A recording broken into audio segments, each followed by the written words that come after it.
Welcome to Saving UX. I'm your host, Jeremy Kriegel, and I believe UX is struggling. Look, there are more people doing the work now than ever before. Every company says they are customer focused, so why does it feel so hard? And I don't mean the work. The work can be hard. That's okay. Why does it feel like we need to fight to do the things that will benefit the people we serve and the organizations we work with? I've been in this fight for more than 25 years, and I believe it's worth fighting for. UX, done well and applied to important problems, can change the world. Every week I talk to UX veterans about the challenges facing our practice and what we can do to make it better.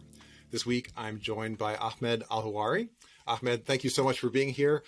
For folks who might not have seen you before, can you tell us a little bit about your background, how you came into UX, and maybe some of the work you've been doing lately, just to give some context in our conversation? Okay. First of all, thank you very much, Jeremy, for hosting me, and it's really my pleasure to share my experience about saving UX. Really, I really like your introduction. Very nice introduction. First of all, my name is Ahmad Alhuwwari. I'm originally from Jordan and Palestine. I finished computer science in my undergraduate and masters of multimedia. I have total experience in UX around 15 years. I'm working in UX since 2006, and total experience more than 20 years around.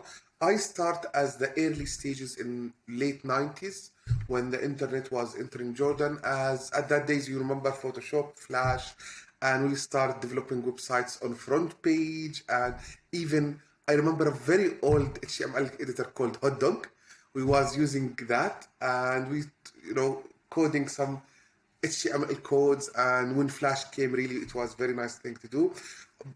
I involved in developing and designing many websites at that time, on a small scale for sure. And in 2006, I moved to Australia to start my Masters of Multimedia.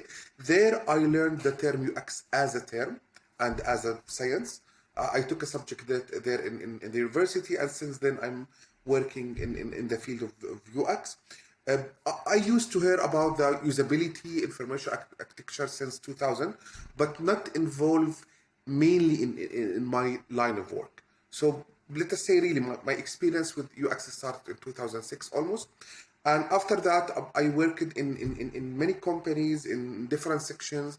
I developed almost on digital. I really worked in many different companies and sectors like health, education, financial, ERP systems, project management systems, SaaS software, games, mobile applications, tablets, even wearables. Also, I have some experience developing physical products. I work in a company. We developed a ticketing machine, a vending machine, a telephone, a remote control. Lately, before 2.5 years, I joined Orange Jordan, the very famous telecommunication company. They have a very franchise in Jordan. I started the UX team there. Before 2.5 years, I started alone, and they was doing digital transformation. For that, they decided to move let us say, the development from vendors to in-house team, and they hear that they must hire a UX person. So I started there, and today I am almost leading around 13 people, and we working, developing and trying to enhance the experience of Orange products that we have in Jordan. Besides that, like half of also of my career, I used to be a trainer, a lecturer, and a mentor. I started, training Photoshop, Flash, Dreamweaver, and that stuff, and then I moved to UX. Also, I'm a mentor with Career Foundry, the very famous education platform that coming from Germany. Also, I'm teaching and lecturing UX in the Arabic world. I have a course on a very famous platform in the Arabic world called Idrak meaning conscience, and I published that introduction course before 3 years, and I just checked yesterday to see the numbers. More than 65,000 people saw that course during the last 3 years. And this was a very nice indication about that UX is a little bit booming around the Arabic world. So this is my line of experience. And again, thank you very much for hosting me, Jen.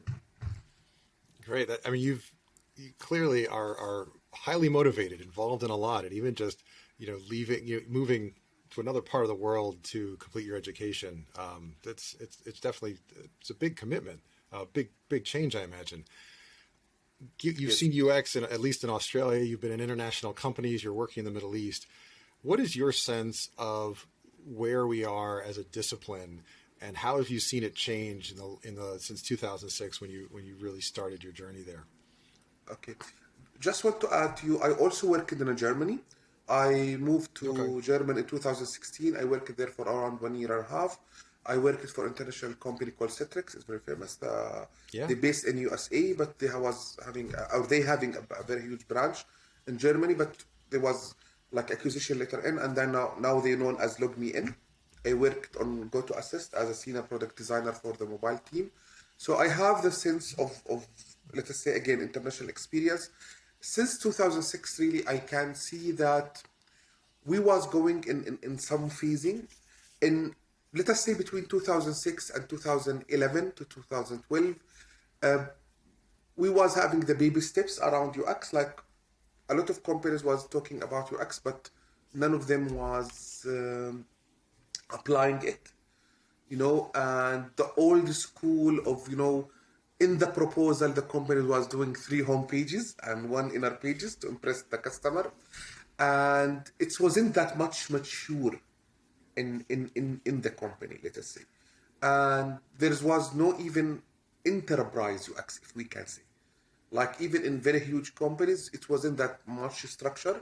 So we can say this is like the beta version of UX from 2006 until 2011. I saw a very huge changing around the world and booming around the world after 2011. We start to find more and more UX work.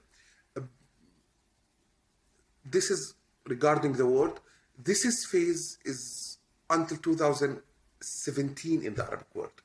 So if I make difference between the Arabic world and the whole world, in the Arabic world we at least 5 or 6 years later. I'm very sad to say that, but this is the reality. Now it's booming in the Arabic world UX like the 2011 and 2012 around the world. I saw that in the last 5 years, let us say the concepts, the methods, the techniques was being already very strong established and founded. We was the last 5 years enhancing the tools. We have a lot of very nice tools at the moment. We have a lot of tools coming even every day. They're trying to enhance them more and even try to integrate with artificial intelligence, data scientists, and deep learning. And they're trying now to make it more, if we can say, hard coded, if I can use that term, within the DNA of any company. So we see now a lot of companies finally they consider UX is not a prestige or luxury, it's a must title that they start to have in the companies. And even a UX designer, even for every platform, not just the whole company. So this is one of the things that I saw at the moment. So we are evolving. For sure, there is a lot of upsides and downtimes and misunderstanding. We're struggling, for example, and we can talk more about that later if you ask, about, we need to code, we need to do extra stuff. So I believe at the moment we are still in the middle of the maturity of what UX must be, because we're facing a lot of problems, as you mentioned in the beginning. So you've sort of been through two different maturity phases. You said you were in Germany as the UX practice in Germany was maturing, and then in the Middle East as Middle East is going through it. So you've kind of been through that twice. Is there anything that you learned during that first time in Germany that may have made your work a little bit easier, that you changed about how you approached it when you were seeing them working in Jordan and helping companies go through that evolution? Yes, that's really a very nice question. One of the things, and also about the position. In my experience in Australia and my experience in Germany, let us say that I was in a companies that they already a structure for the UX. I wasn't the first person who's starting the UX in the company. So at that time, let us say I was a follower, not a leader. So I saw how it's right to do it in the right way. And especially in Australia, I was a junior. In Germany, I was a senior. So they already know what is UX. They already asking for just specific titles. Yes, there was a little bit confusing about the limitation of our role between UX designer, the spectrum between UX researcher, UX designer, and UI designer. And when I was working in Germany, at that time we wasn't having a team leader. She joined later. So there was a little bit struggle about what is the percentage of our daily work. Yes, you hired me as a UX designer, and then I found that there is UI design that involved in the work. And some of the people or some of the manager pushing you to have 80% or 50%, 60% of your work as UI, but your career goals is to make more pushing in UX and UX research and UX design, interaction design. So this is struggling as a junior or a senior about how to implement and understand clearly my role within the team. This is one of the struggles that I saw. But about that, implementing UX, the process, all these things, it's almost already was there. About the Middle East, really, I even started as a consultant, and I can even put them in two phases. The phase between 2011 and 2016, when I was like coming back from Australia, because I spent around 5 to 6 years almost in Australia. I come back at the end of 2011, 2012 to Jordan and the Middle East. And I spent there around 5 years, and I was trying to working in many companies, and really it was a very bad time. I wasn't, lasting in any company more than 1 year because they don't understand UX. They hire you as the title UX, but they want you to do pure UI design. And it's not just a pure UI design, it's without even doing research. Like you ask them what we will have in the menu, like the simple information architecture question. Put anything, demo question, dummy text. So it's totally, they just building, they need just nice looking UI at the end. And even when I was working companies, really, I was starting going to companies as a consultant, and I was asking the wrong question. I found that I was asking the wrong question. I was asking them, do you want to start UX or implementing the UX? How come I know that I was asking the wrong question? Later on from my experience, and I learned it the hard way, I must ask, do you have a process? Are your company is following a process? If they are not following a process, I will just tell them, okay, sorry, I cannot work with you. Why?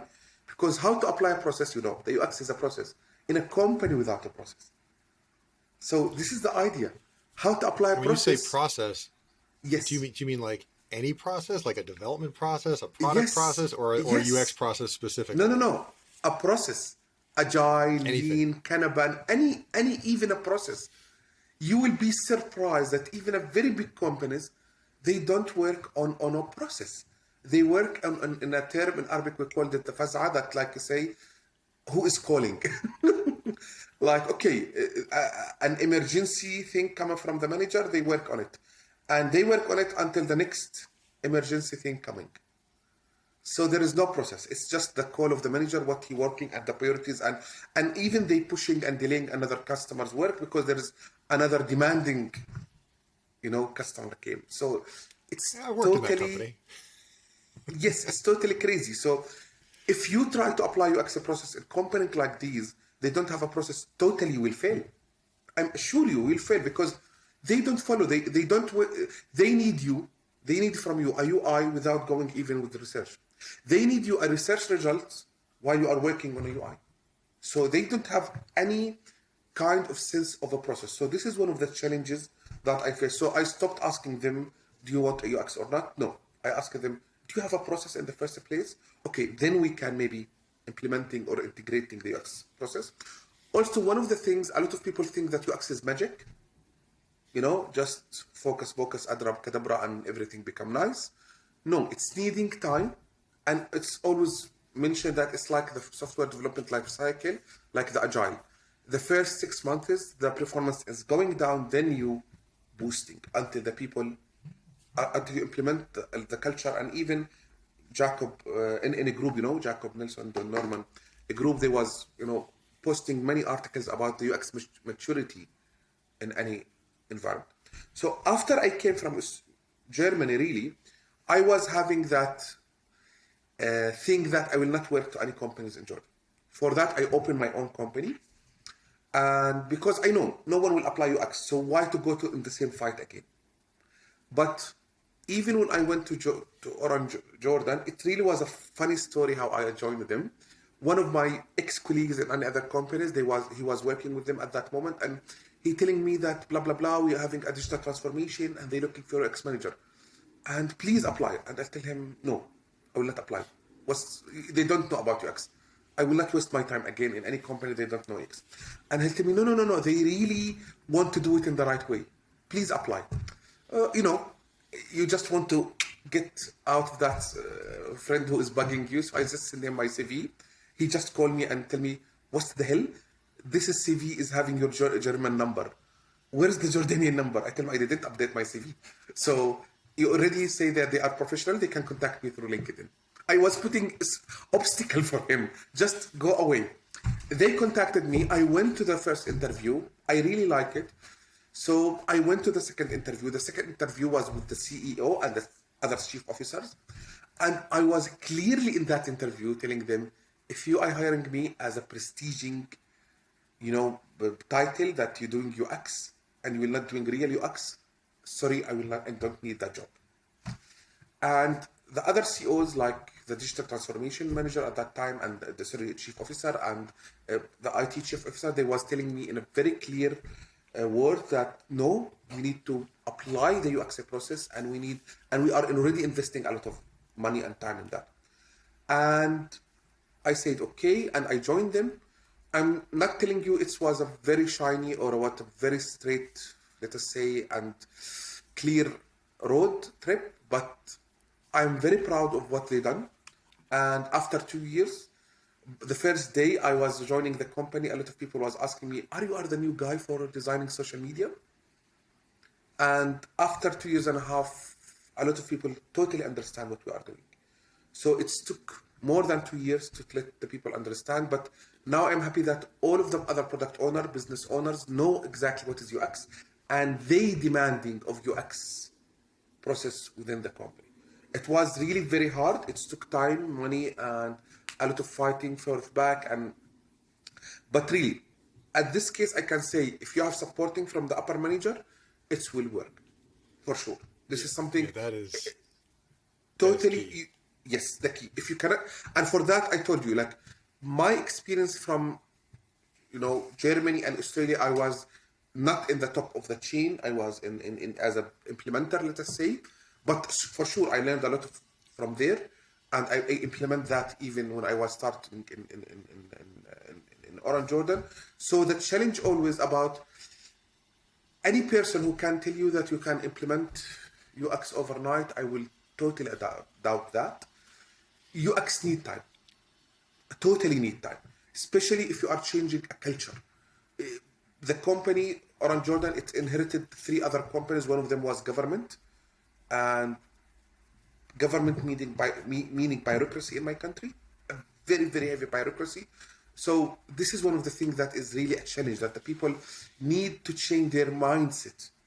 So it's taking time, and we need to improve more. But the nice thing that, like, if I can go 1 year by year or 1 quarter even by quarter, there is improvement.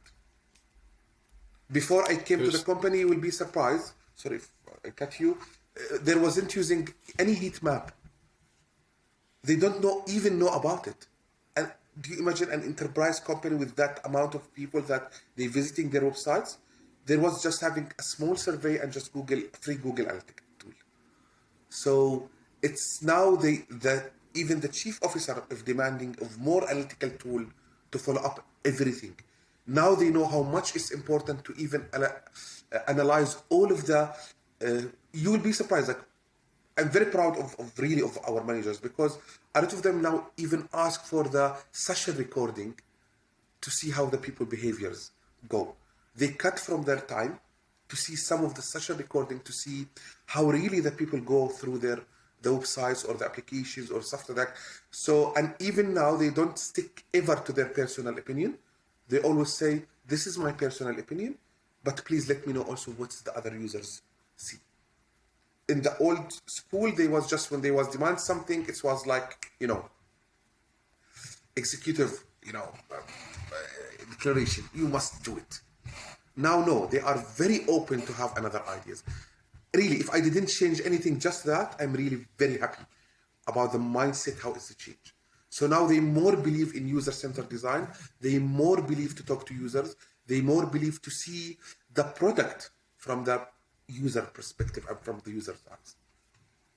I mean, that's an incredible amount of progress. I mean, 2.5 years is not a short amount of time, and I'm sure there's a lot of parts that felt really, really long. I was wondering if you could dive into those 2.5 years a little bit more. And I know that all of us, the temptation is to talk about the happy path and all the things that worked well. But I think what folks would find really insightful are hearing about some of your experiments that maybe didn't work out as well as you had hoped, and how that led you to try other things that did. Like, I think the messiness, we all end up in these messy situations. So understand how you dealt with the messy parts, I think will be really helpful to others. Okay, one of the things is resources, really. When I started the team, there was imaging that me and 2 people will handle all of the product that they have. And now I have 13 and I need double of that time number, really. They have many products. And the structure that we are hiring now, that for every, let us say as agile team, a dedicated team for a product, we have dedicated UX designer, dedicated UX researcher, and dedicated UI designer. And for some team, I have 2 UI designers because of the huge demand. And one of the failing things, like let us say, it was a very nice question, really. One of the failing points about the environment and the culture of the section, okay, the industry that you are working in telecommunication industry, always there is a challenge to apply the UX process. Why? Because of the nature of the market, it's very competitive. And sometimes you cannot wait to apply the full UX process or even going a long time because, your competitor came with something. And the managers demand you to have a solution as yesterday, not tomorrow, yesterday. Because if they didn't have something competitive or challenging within the next month, even sometimes next week, they will fail behind. It's about campaigns, so we are very tied to the market campaigns and all these things. Okay, so in the struggling, especially with less resources, we was falling behind deadlines all the time.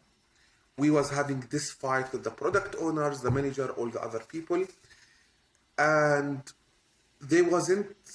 And on the other hand, the hiring process is very long.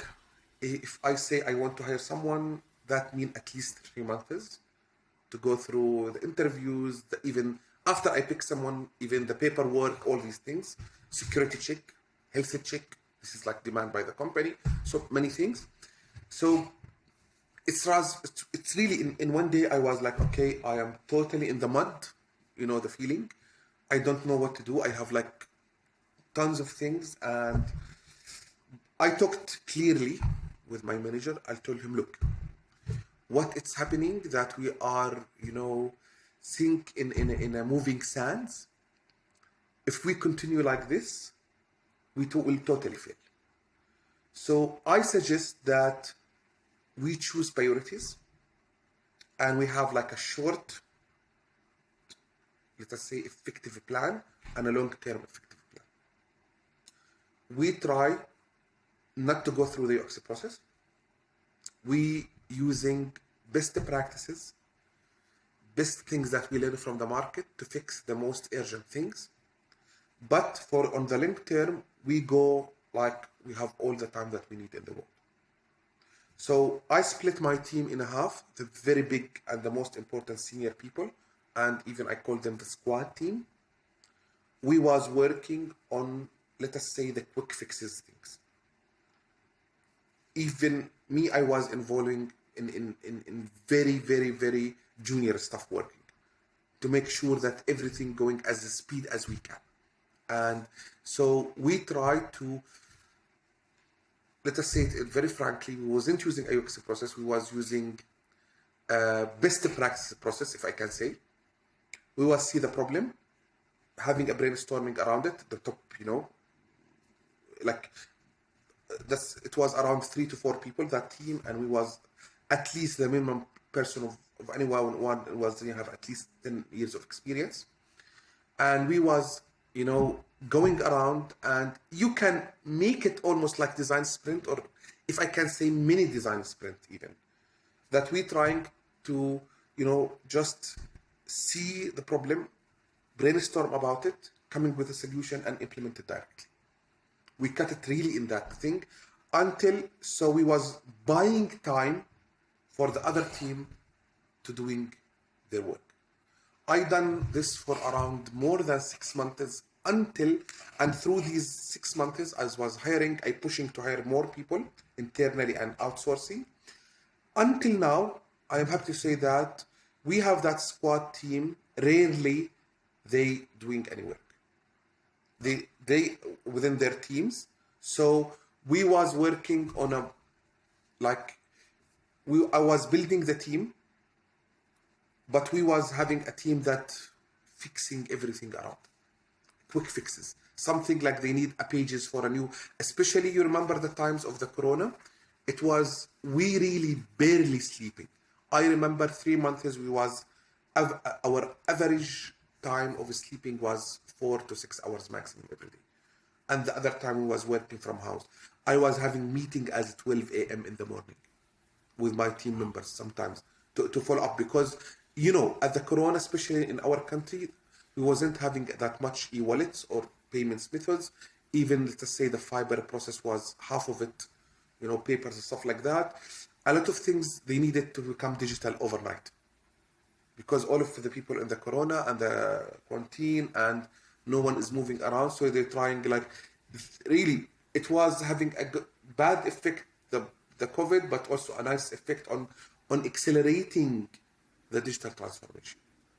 So a lot of people, they forced to go digital transformation because of what happened around, especially in a country in the Arabic world, like some stuff that I used to do it in Australia in 2008, they just started to do it in 2020 in Jordan.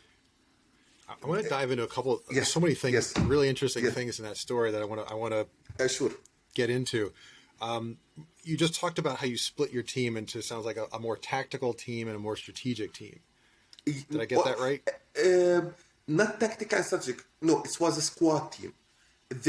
I picked the most experienced people, and we was doing almost, you can say, as I told you, junior work. So we was having strategic thinking, but also we was very heavy hands on the training. So we was not just think about it, we think about it, and we was do it directly by our hand. We try to skip that. We wasn't have the luxury to test with user. We don't have the luxury to do enough research. We was doing like one of my member team, his name is Muhammad or Sherbil or another person. Okay, from your experience, what's the best practices? So we try to implement what's the best practices in the market, what's the best practices in similar industries, and from our intensive experience through the years. So we try to come with something that will enhance the platforms, or if I can say it in even numbers, imagine that our KPIs was 10%. We were trying to jump to 60%, and later on we will jump to 90%. So if we can say that.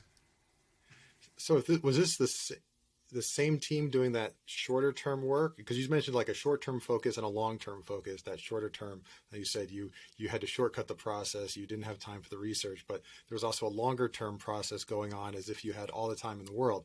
Was that the same people, or was there a different group that was thinking long term? Part of them same people with the other rest of the team.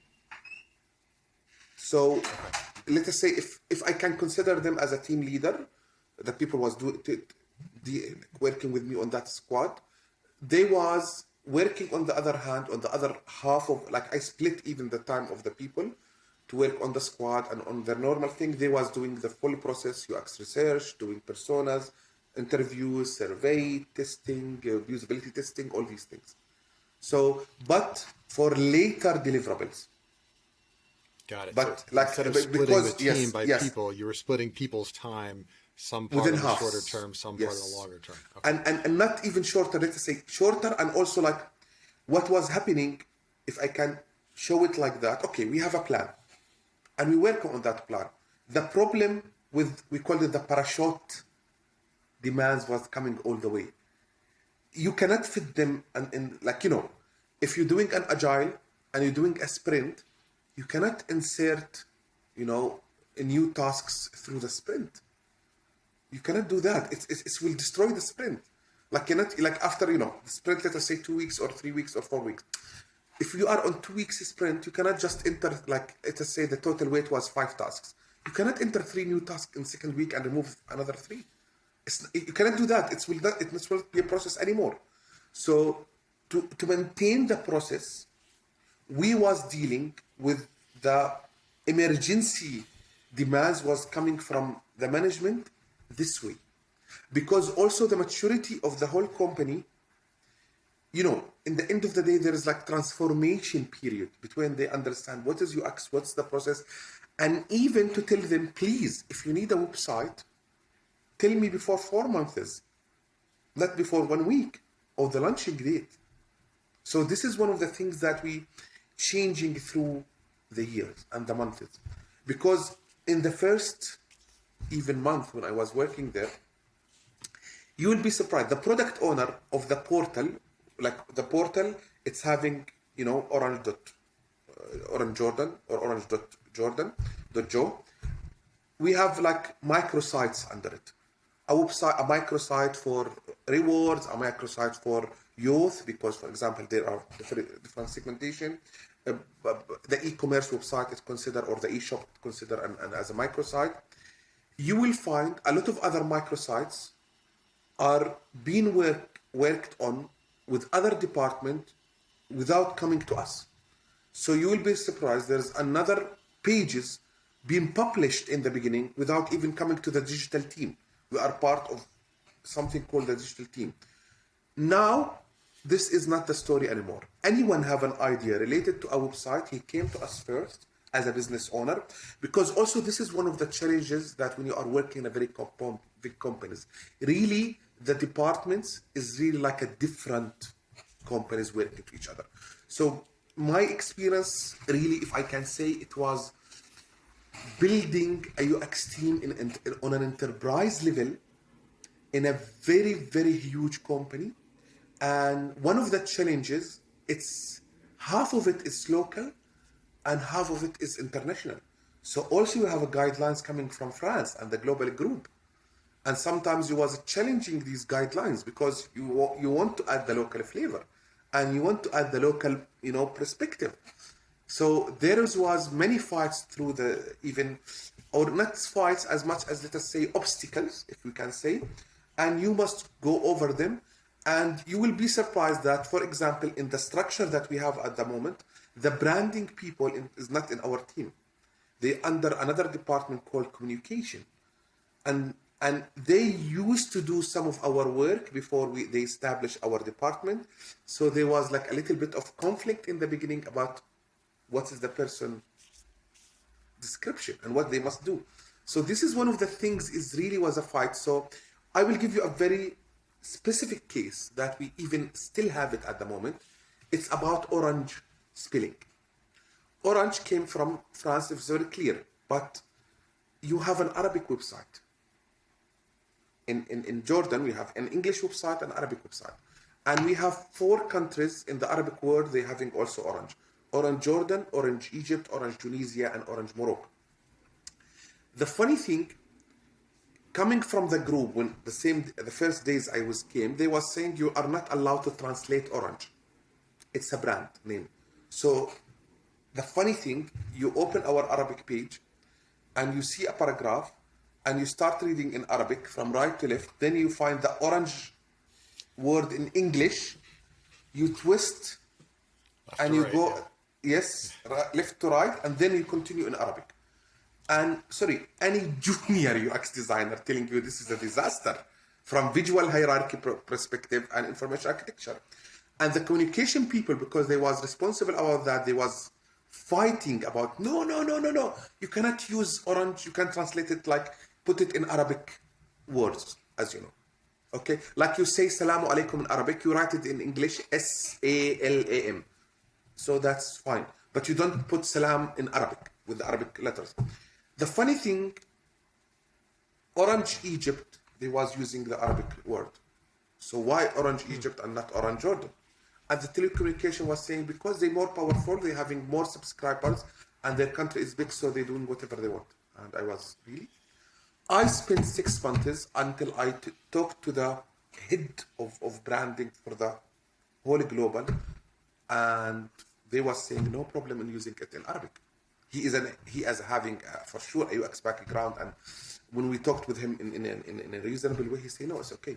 So the funny thing, the local people was defining about the brand more than the global people. So because they don't want, to cross the line. They're very afraid. So they are memorize it, not understand. Do you know what we say that? Sometimes some people are more they define the king more than himself.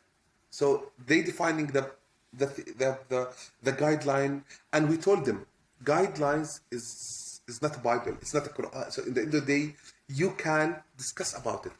And the funny thing now, we started that before. We designed. We started our own design system in Arabic. The global group already developed another one, and they're using Orange in Arabic. So now it came from the group. So we was, let us say, ahead by 1 year and a half in front of them. But the idea here that they done what was done. So here's the idea. So sometimes the fighting or the obstacle came from colleagues in the same company. And you must having the passion, the will, and the energy to fight. It took 6 months really, because also when I used to be new in that company for sure.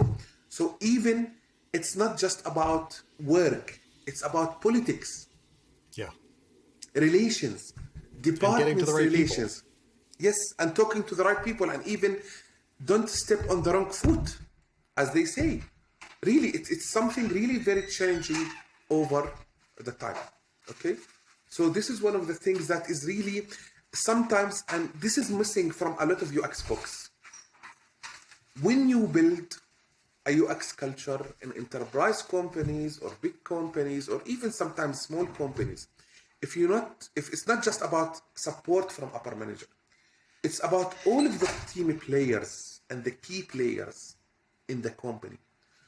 Always, I believe it's go beyond UX now, and it's become about politics.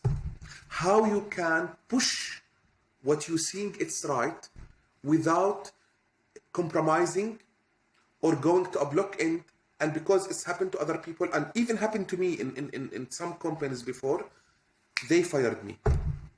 Really, it's happened with me in other companies. I was trying to apply the UX process, and that was threatening some other people, because in the end of the day, UX really puts many things in the right way, and that people will be affected by that thing. They was digging, as we say, behind me until they fire me. So you must be very careful about how you implement it, especially if you are new to that company, and there is a huge department. And I really give a huge credit to my direct manager, that he was always telling me, please don't talk to other departments before coming back to me. In the beginning, I was upset, really. Like, why this is micromanagement? But then I found, no, he have a very long run, like a very, very high vision, because he already 17 years in the company. So really, I stick with his plan and even his vision that, yes, sometimes you say it in a right way, but the other people interpret it in different way. So you must be always very careful how to say it and even to communicate. So this is something no one will tell you about it in books, but you must be very careful about politics in any company. Absolutely agree. That concludes part 1 of my conversation with Ahmad Alhuwwari. You can find the show notes as well as past episodes at sux.live. That's SUX for saving UX.live. Be sure to subscribe so you don't miss future episodes, including the second half of my conversation with Ahmad Alhuwwari, which will drop next week. Until then, I'm Jeremy Kriegel, and this has been Saving UX.